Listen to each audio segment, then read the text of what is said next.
Hey, so I'm having to do this on my phone because for whatever reason I can't get my laptop to open the camera and record this for me. So, for the assignment of the module discussion, I am ready to give my answers. So it says chapter 2, respond to at least two questions, and I chose the first one on that. So discuss psychodynamic theories and how they might explain presumed gender development in boys and girls when the mother is the primary caregiver. In what ways might these theories need to be extended to explain the impact of a father, such as a stay-at-home dad, being the primary caregiver? Be sure to use/discuss the site and text in your response. Answer that do not use the text will not receive a grade. So what I found interesting in this was on page 40, and the definition of it basically said the first relationship we have fundamentally influences how we define our identity, including gender. And I can see where that definitely is true. A home with both, what I wanted to discuss was a home that's probably true with a home that has both parents, so a mother and a father, so that they can see the roles that are designated to each sex. However, I thought what fell under this on page 47, when it's talking about standpoint theory under critical theories of gender, the book goes into talking about Armin Brott, I think is how you pronounce his name. Looks like he's an author. Mr. Dad states women are not born with how to take care of kids, but rather taught. And so that really resonated home with me because it got me thinking that we're not even giving a fair chance to our sons to grow up and be father figures in the same aspect that we put the expectation in on women. So I mean that like as in like what the toys that we give our kids to play with, like a daughter, you're gonna give them Barbies and baby dolls and a dollhouse.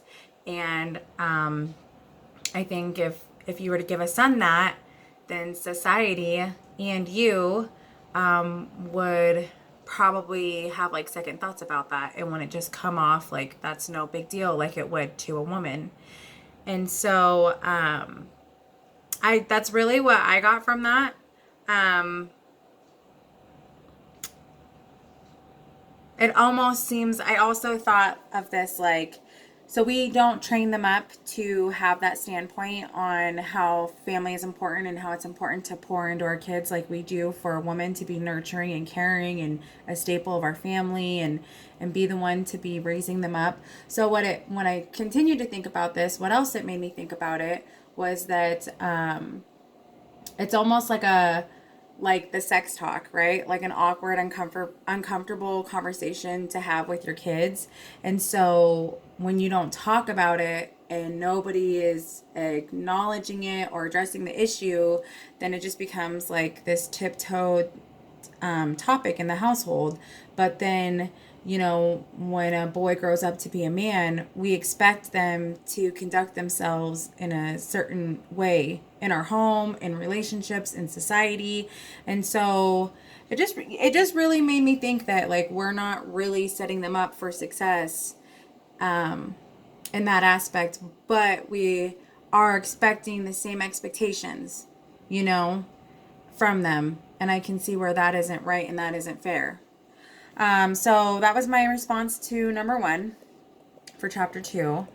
And then I went to question 3 in chapter 2, and it says, in what ways do our authors believe your individual standpoint as a member of a sex group, more specifically male or female, shape how you interact with others of the same and different sex?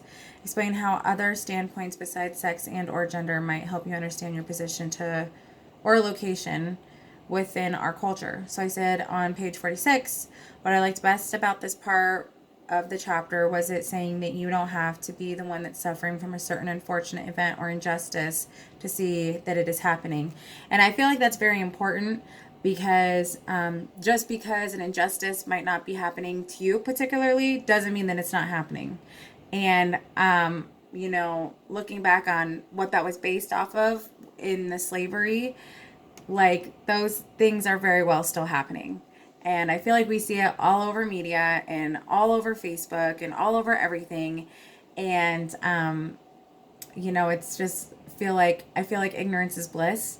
And I feel like people want to just that. If they're not being affected of it, then they don't see it in their daily lives and it can't possibly be happening. And so when somebody is living a lifestyle that it is affecting and they're talking about it, it's so easy for people to dismiss it and not really want to address it or act like there's an issue there and feel like they're overreacting or they're just making a big deal out of nothing.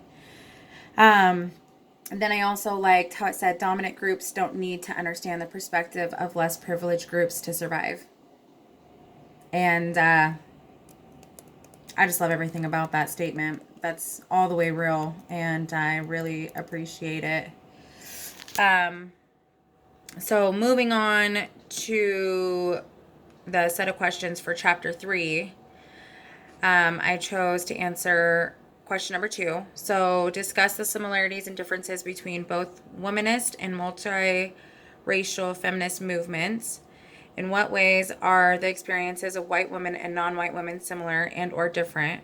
How do you believe, based on your reading of the text, code for cite the text, these movements might impact your various systems of oppression? So I said page 62, womanists were under liberal ideology in the second movement, dedicated to foreground issues of race and class as they are related to gender. Then on page 63, multicultural feminism also falls under liberal ideology in the second movement, is dedicated to a global perspective. They both focused on African Americans. So I really liked the unity in that it wasn't just womanist is focused on only womanism, and then multicultural feminism is focused on the other diversities of race. So I just really liked that they both fell into each other and both were just all about helping out each other as women. And then I answered number 2. So what do you believe is the pinnacle or most important of the movements you read about in chapter 3? And why? Use the text to justify and support your answer. So I really didn't know much about feminism.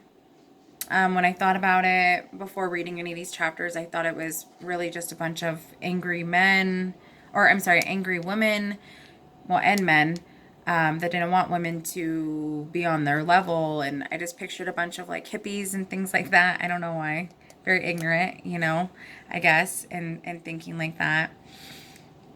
So I said, I think the most important things I got out of this chapter was the unity of women to come together. I absolutely love that. I think it's so powerful and beautiful that nobody came in and gave that to us. I feel like that shows a lot about the movement that we wanted, that we don't need to be nurtured and cared for, and we're not as delicate as what society deemed us to be, is that we can really go out there and get things done ourselves. Not giving up in what we believe in. I feel like you can see that in the 3 different movements that have taken place. They didn't stop with the injustice that they felt. Even after making some breakthrough after the first or second movement, they didn't settle. So, it wasn't just good enough to want to vote, or it wasn't just good enough to want equal pay. When we look at the breakthrough of the 3 movements, we didn't just stop after one and be like, okay, well, we made a point, so let's just be satisfied with what we got. And I love to see how it's still going on now, that if there's an issue, and I had no idea that all these organizations were still going on, so I think that that's so awesome. They didn't settle, they didn't take no for an answer. Also, I really liked how the Black Lives Matters movement began. I honestly thought that during when a couple years ago those shootings of the poor young black men were happening, I thought it was like their fathers that started that organization. So on page 63, when it said that it was about 3 women and also that 2 of them were homosexual, I thought that that was awesome. I'm like, heck yeah, like more diversity in the diversity. Started, I didn't know it was created from women. I thought it was men. So I like knowing facts like that. I like where I'm not educated in something and I can learn something and have a cool fact about that. I also liked on page 67, the power of feminism. I love everything about that act, that movement. I say that slogan all the time. If you're not part of the solution, then you're part of the problem. And I just love their whole philosophy on that is that you're the only one that's standing in your way. You're the only one that's taking a power. Like, we can turn our situation around. That's just awesome. Also on page 70, I also appreciated the sexism aspect, that it still exists, just more subtle, and that's why it's more challenging. So I do feel like it's important to pay attention that even though these movements have happened, that we are still facing the same problems, maybe not on a regular basis. And yes, I think that we've came a long way, but with the sexism at work, either not getting equal pay or even the harassment that we face with, trying to move up in the company, or we don't feel comfortable to voice our concerns or our ideas because we're going to be silenced out, or we might come off too intimidating or too aggressive. It's just things, but like a good pitch for a job, like if we have a solution or something to do, if we voice that, then we might seem like we're trying to steal the light and things like this. But if a guy does it, if a guy has a good point of view aspect like that, then they're like, awesome, way to go. Like, we need more energy like that. So I just think that it's important. I really did enjoy reading these chapters because I felt like I learned a lot from them.